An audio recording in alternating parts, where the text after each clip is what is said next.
அடுத்தபடியாக கலை இலக்கிய பெருமன்றத்தின் மாவட்ட பொருளாளர் கவிஞர் சக்தி வேலாயுதம் அவர்களை வாழ்த்துரை வழங்க வரும்படி அன்புடன் அழைக்கிறோம்.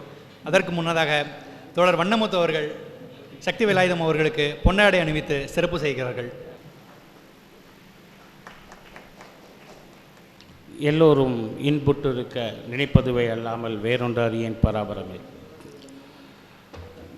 ஒரு அழகான மாலை பொழுதினிலே மென்டிசிட்டி நூல் வெளியீட்டு விழா, யாசகம் மொழிபெயர்ப்பு நூல் வெளியீட்டு விழா மற்றும் நீர்பரணி நூல் அறிமுக விழாவிலே ஐயா வண்ணதாசன் தொடங்கி ஐயா, நம்முடைய நாரமுநாதன் ஐயா, நம்முடைய புத்தநேரி ஐயா மற்றும் நம்முடைய செல்வமணி அண்ணன் தொடங்கி இன்னும் மேடையில் வீட்டிருக்கும் அனைத்து பெருமக்களையும் வணங்கி, மேடையின் முன்னால் அமர்ந்திருக்கும் அனைத்து பெருமக்களையும் வணங்கி, அன்பனன் தீனன் இந்த நூல் வெளியிடும் முன்னாடியே என்னை கூப்பிட்டு சொல்லிட்டாங்க, தம்பி வந்துடணும், இன்றைக்கி வேறு எதுவும் வேலை வச்சுக்கிறாங்க, கண்டிப்பாக உங்கள் வாழ்த்து வேண்டும் என்றார். நிச்சயம் சொல்கிறேன்.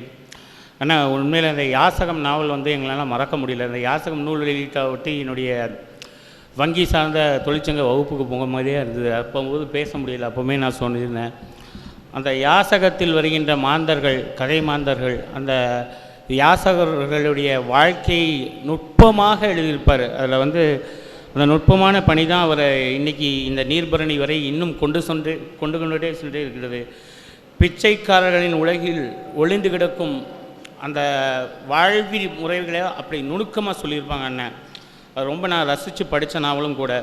அதே போல் பிச்சைக்காரர்களுடைய வாழ்க்கை எப்படி இருக்கும், அது எதை நோக்கி பயணித்துட்டு இருக்கும், ஒருவேளை உணவு கிடைத்தால் அவர்களுக்கு நிம்மதி கிடைத்திடுமா அப்படின்னு ஒரு கேள்வி எழுப்பிட்டு அந்த உணவை நோக்கி அவர்கள் எப்படி பறந்து செல்கிறார்கள் அப்படிங்கிறதெல்லாம் அப்படியே அப்பட்டமாக படம் பிடிச்சி காமிச்சிருப்பாங்க யாசகத்தில். அதேமாதிரி பிச்சைக்காரர்களுக்கு ஜாதியும் கிடையாது, மதமும் கிடையாது. அவர்களுக்கு அந்த பிச்சை மட்டுமே நோக்கமாக இருக்கும். அவருடைய வாழ்க்கை பயணம் இப்படி வயிறை நோக்கி, அந்த வயிற்று அலாரம் அடித்துக்கொண்டே இருப்பது போல் அந்த வயிற்று பசியை நோக்கியே பயணம் இருக்கும் அப்படிங்கிற நுட்பமான செய்திகளை சொல்லியிருப்பார் அண்ணன். நிறைய செய்திகள் இந்த யாசக நூலில் சொல்லியிருப்பாங்க. அதே மாதிரி பிச்சைக்காரர்கள் செலவு என்பது எப்போதும் கிடையாது. அந்த செலவு இருந்துச்சுன்னா என்ன ஆகுனா அவங்க நாளைக்கு பிச்சை எடுக்க மாட்டாங்க அப்படிங்கிற ஒரு கேள்வியை கூட இந்த யாசகம் நாவல் நம்முடைய முன்வைக்கும் விதமாக அமைத்திருப்பார்.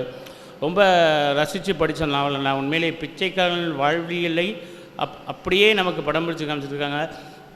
இது போன்ற நாவல்கள், இந்த விளிம்பு நிலை மனிதர்களை பற்றிய நாவல்கள் இன்னும் உங்களிடமிருந்து எதிர்பார்க்கிறோம். இப்போ நீர்பரணி நான் இன்னும் புத்தகம் வாங்கலை, இன்றைக்கி வாங்கிட்டு போயிடுவேன்.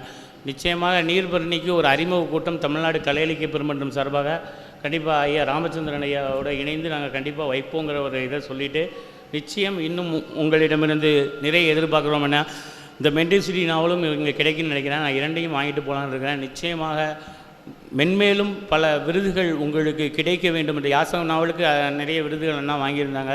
அதை போன்று இன்னும் பல விருதுகளை நோக்கி நீங்கள் பயணிப்பீர்கள் என்ற நம்பிக்கை எங்களுக்கு உண்டு. நெல்லைக்கு நீங்கள் பெருமை தேடி தர வேண்டும் என்ற வேண்டுகோளை வைத்து இன்னும் பல எழுத்துக்களை உங்களிடமிருந்து எதிர்பார்க்கிறோம். நான் சார்ந்திருக்கின்ற தமிழ்நாடு கலை இலக்கிய பெருமன்றத்தின் சார்பாக அண்ணனுக்கு ஒரு சிறிய மரியாதை. நன்றி, வணக்கம்.